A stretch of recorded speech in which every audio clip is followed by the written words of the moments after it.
if you have people around you that are in that creative space, even if it's not the same type of art form that you do, um, I think you'll definitely see the benefit of it.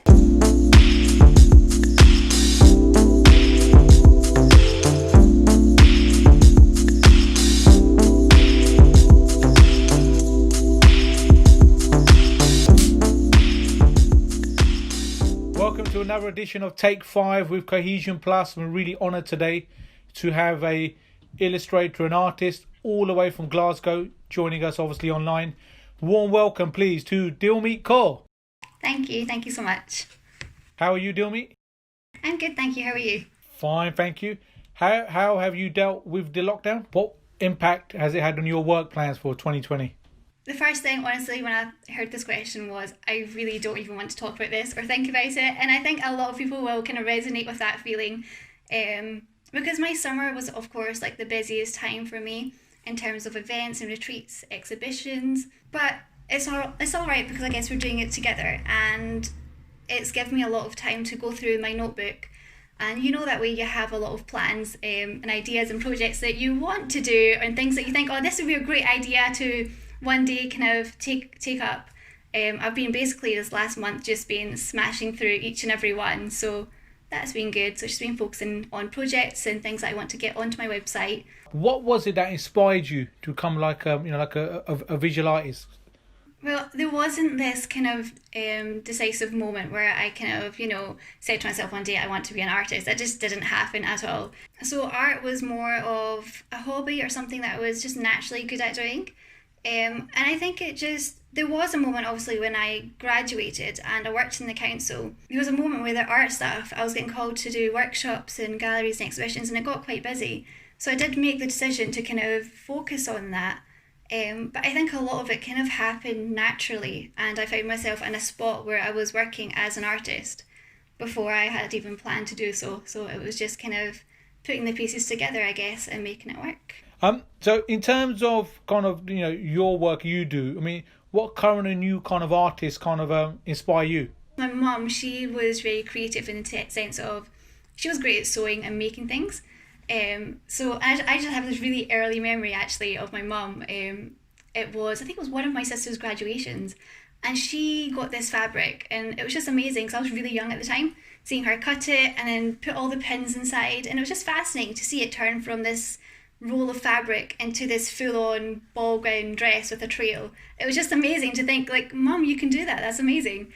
And I think I just had that kind of fascination by seeing people have, whether it's like an empty canvas or if it's fabric, and then them turning it into something.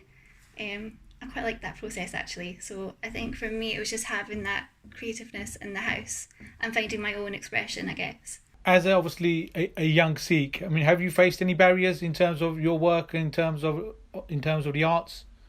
That when I started off doing art, I was very much in the mindset that I'm at home or in my studio, I make a painting, I put it online, and other people react to it. And that was probably as far as my artistic journey or work would go, I guess. It was me making stuff and putting it up.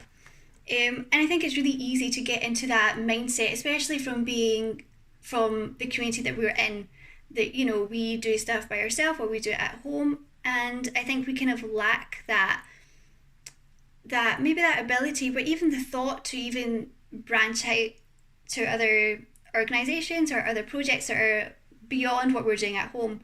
And I think at first that was something that I didn't even think of. So making that step was probably a huge hurdle that I had to get over. But by far, I think the best experiences I've had being an artist has been collaborating and working on projects with the council and with other organisations and other art groups. And there's so much out there that you can, as an artist, get involved in and that you can become a facilitator for example, like the children workshops that I do. So I think I would really encourage people to get out of their comfort zone and just honestly network as much as you can. There may be some young people out there who are obviously interested in the arts and interested in, like, for example, what you do. Any advice you can give to anyone maybe starting out? If you have people around you that are in that creative space, even if it's not the same type of art form that you do, I think you'll definitely see the benefit of it in your own work as well. Because one thing that I miss the most, I think, with my art process is having my art studio, because it's not just a private studio that I go into. There's people creating pottery, there's spoken word artists, there's people working on textiles, and having that environment and also those connections and networks is probably something that's just the most valuable thing you can have, I guess, as someone in this field. Now, obviously, we prepared some questions for you, but we've got a quick fire round as well. So if I say to you, Barcelona or Bruges? Oh, Barcelona. Iron Brew or Coke? Iron Brew. No question about it. Nando's or pizza? Obviously vegetarian. Oh, that's a hard one. I'd say Nando's, because then you get fries. Thank you very much, Dilmeet Kaur, an emerging and exciting artist who will be around for many, many years to come. Special guest today on Take 5 with Cohesion Plus.